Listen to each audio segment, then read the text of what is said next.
Hello बेटा, welcome to the class of economics by Anuj Bansal. और आज हम लोग कर रहे हैं fourth session of theory of demand. पिछले सेशन में हम लोगों ने डिमांड फंक्शन स्टार्ट किया था बेटा, और डिमांड फंक्शन स्टार्ट करके हमने रिवर्स ऑर्डर में 5 डिटर्मिनेंट्स को समझा था, जो थे आपके एन यानी कि पॉपुलेशन, वाईडी रीडिस्ट्रीब्यूशन ऑफ इनकम, उसके बाद आपने future prices, future expectation regarding prices को समझा था ई को, फिर आपने टेस्ट एंड प्रेफरेंस समझा था टी, और उसके बाद वाई इनकम ऑफ कंज्यूमर को समझा था। आज हम लोग जो समझने वाले हैं वो है बेटा हमारा टॉपिक पी आर, यानी कि price of related goods. Important topic है बेटा, इंपॉर्टेंट क्लास है, ध्यान से समझेंगे। सबसे पहली बात समझनी पड़ेगी आपको कि साहब ये रिलेटेड गुड्स होते क्या हैं। अगर मैं आपसे बात करूं रिलेटेड गुड्स की, तो बेटा रिलेटेड गुड्स का मतलब होता है goods having any kind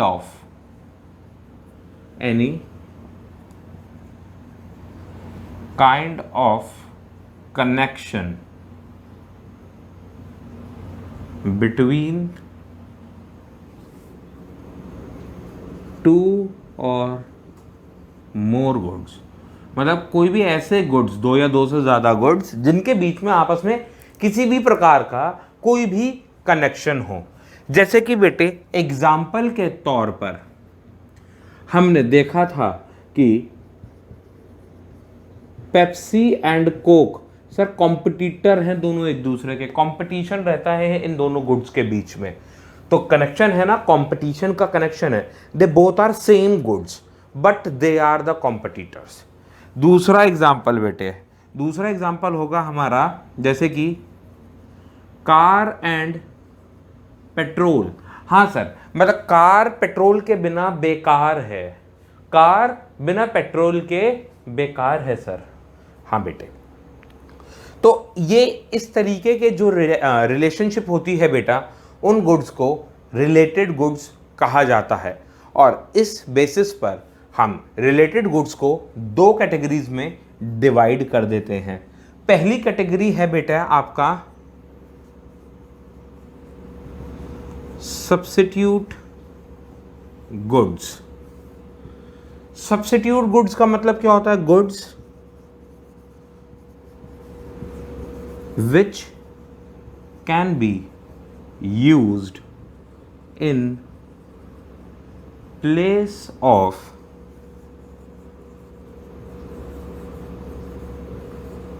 each other। ऐसे गुड्स जो एक दूसरे की जगह पर इस्तेमाल किए जा सकते हैं, कौन से हैं वो गुड्स? सर एग्जाम्पल सामने लिखा है कि पेप्सी और कोक, ये दोनों सब्स्टिट्यूट हैं एक दूसरे के। अगर पेप्सी नहीं मिल रही तो कोक पी लेंगे, कोक नहीं मिल रही तो पेप्सी पी लेंगे, दोनों नहीं मिल रही तो थम्स अप पी लेंगे। बात समझ में आ रही है? They both are the substitute of each other. ठीक है जी। तो अगर सब्स्टिट्यूट गुड्स हैं बेटे, चलो पहले दूसरी भी टाइप समझ लेते हैं। दूसरी होती है कॉम्प्लीमेंट्री गुड्स। कॉम्प्लीमेंट्री गुड्स कौन से होते हैं बेटे? गुड्स विच आर यूज्ड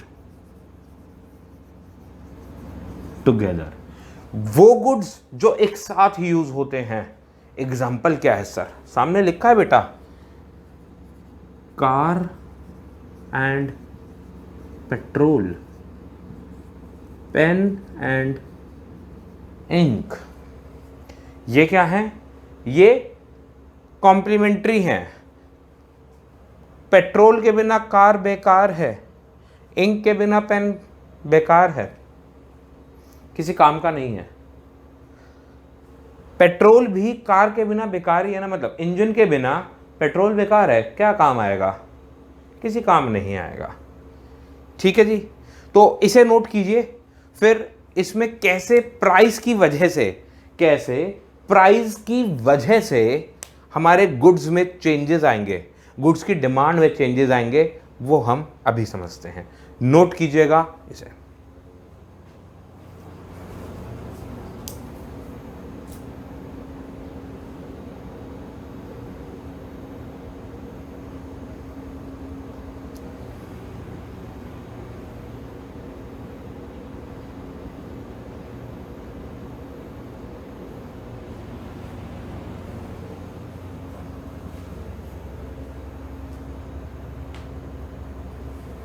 चलिए जी, समझते हैं अब इन दोनों टॉपिक्स को डिटेल में,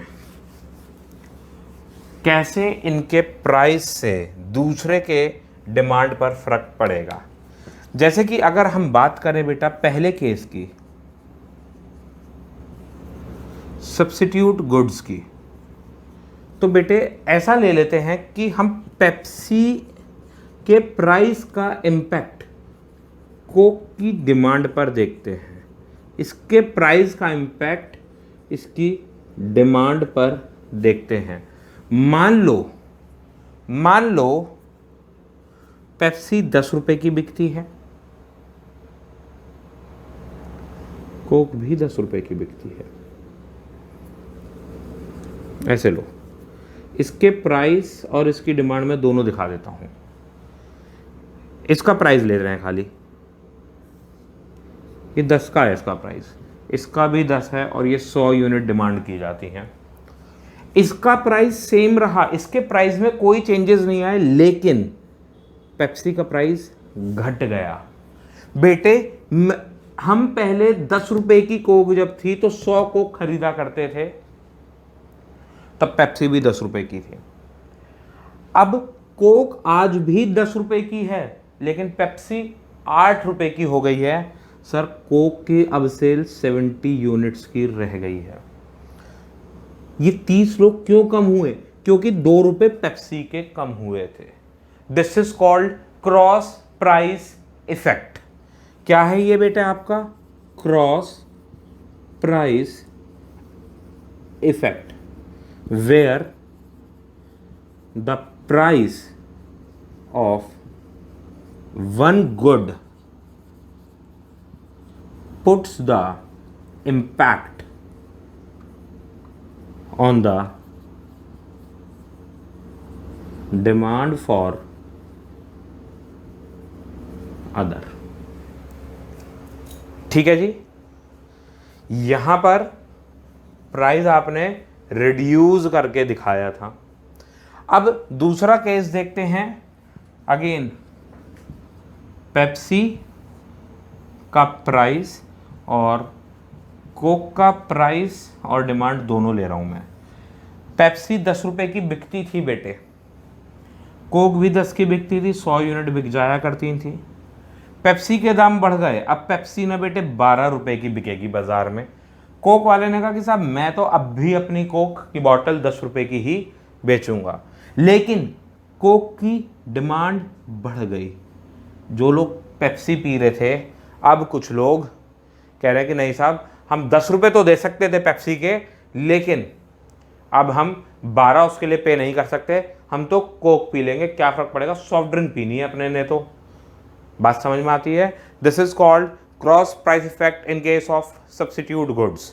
अब क्रॉस प्राइस इफेक्ट में आप देखिए, सब्स्टिट्यूट गुड्स के केस में क्या होता है, जब price of one commodity decreases then the demand for the other decreases। यानी कि अगर मैं आपसे कहूं कि in case of substitute goods there is positive cross price effect, तो बात है सही। पॉजिटिव क्रॉस प्राइस इफेक्ट का मतलब है कि that the price for the commodity and the demand for the other moves in the same direction. Price of one commodity moves and the demand for the other moves in the same direction. देखिए मैं कह रहा हूं price of one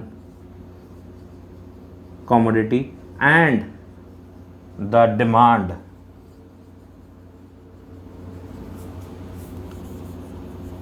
for other moves in same direction। Note कीजिए,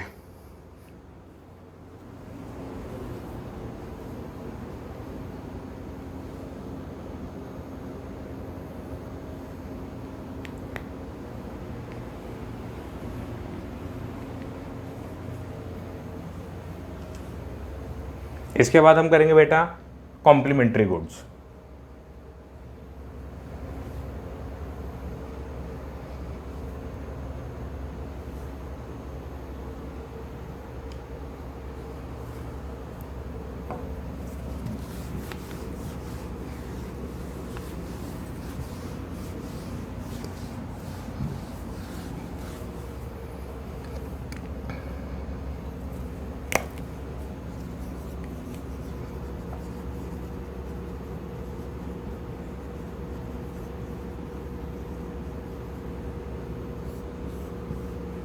complementary goods जैसे कि पहले लो petrol और कार। हम पेट्रोल के प्राइस ले रहे हैं, कार की डिमांड ले रहे हैं।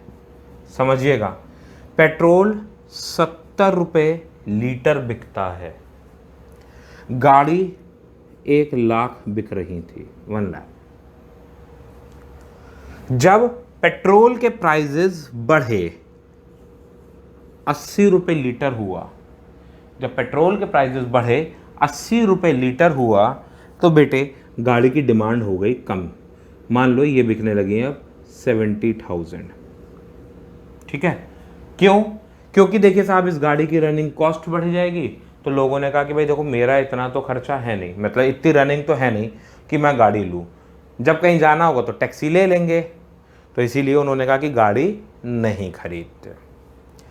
यानी कि जब प्राइस बढ़ा तो डिमांड, मतलब प्राइस में तो हुआ प्लस और डिमांड हो गई माइनस। यानी कि अब की बार क्या हो रहा है, इन केस ऑफ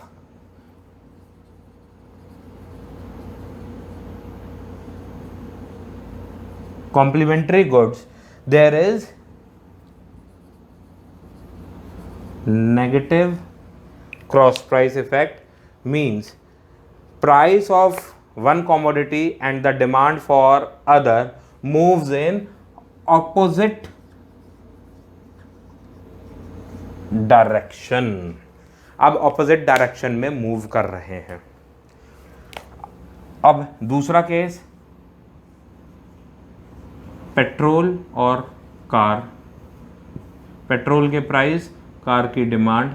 पेट्रोल का प्राइस 70 रुपये था, 1 लाख गाड़ियाँ बिका करती थी, प्राइस घट गया 65 रुपये हो गया, अब 1,25,000 गाड़ियाँ बिक रही हैं सर। क्योंकि अब लोग कह रहे हैं कि रनिंग कॉस्ट कम हो गई है, तो चलो स्टैंडर्ड भी मेंटेन कर लेते हैं, गाड़ी भी रख लेते हैं। हमने देखा कि कैसे एक गुड से दूसरे गुड की डिमांड पे फर्क पड़ा।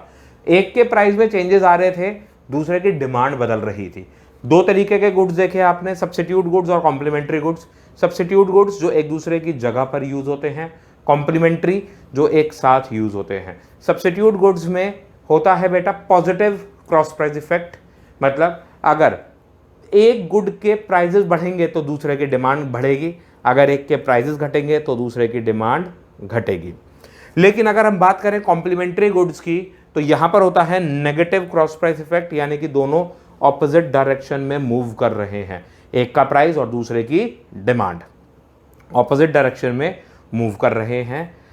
अगर एक का प्राइस बढ़ेगा तो दूसरे की डिमांड घटेगी, अगर एक का प्राइस घटेगा तो दूसरे की डिमांड बढ़ेगी।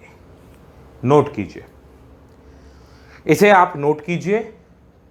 और अब अगली क्लास में मिलेंगे बेटे वीडियो नंबर 5 में, जिसमें हम पीएक्स के बारे में पढ़ेंगे, जो कि है आपका price of own good, own price of the commodity या गुड। जिसके लिए हम अगली क्लास में पढ़ेंगे लॉ ऑफ डिमांड। बहुत इंटरेस्टिंग, बहुत अच्छा टॉपिक है बेटे, बहुत ध्यान से पढ़ेंगे उसे, ठीक है। तब तक keep watching the videos of economics by Anuj Bansal, and yes friends, like, share our videos and subscribe our channel. Bye bye, take care, have a nice day.